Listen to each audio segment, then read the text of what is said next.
Бас тазарту құрылыстары учаскесі қазіргі таңда Алматы қаласының 35%-ін таза сумен қамтамасыз етіп отыр. Негізгі су көзі үлкен Алматы көлі болып табылады. Бас тазарту құрылыстары учаскесіне су келіп түскеннен кейін 3 желі бойынша бөлінеді, яғни ол спиральды тұндырғыш, вертикальды тұндырғыш және горизонтальды тұндырғыштарға.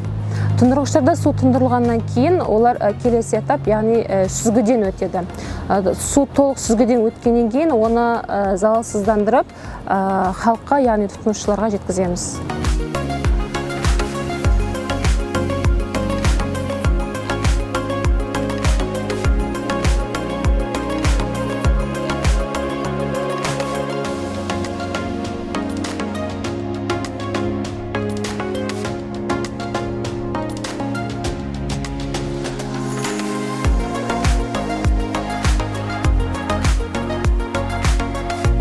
Лабораторияда күнделікті тұтынушыларға берілетін суды анализдерін жасаймыз. Негізінде бізде Алматы судың сулары өте таза. Адамның ағзасына өте қажетті минералдарға толы.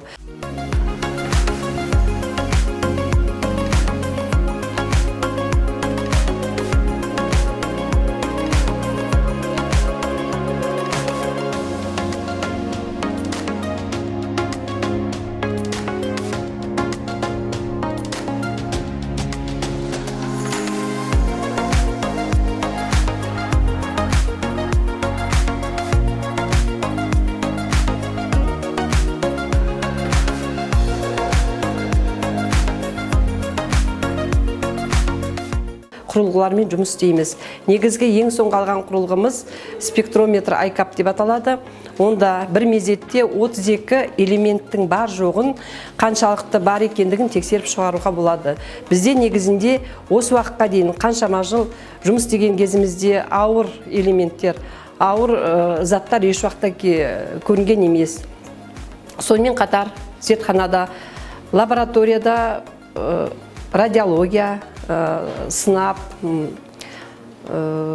фенол, сол заттарды тексерістен өткіземіз. Осы уақытқа дейін еш уақытта осы біздің істеп жүрген уақытта олар суда табылған емес.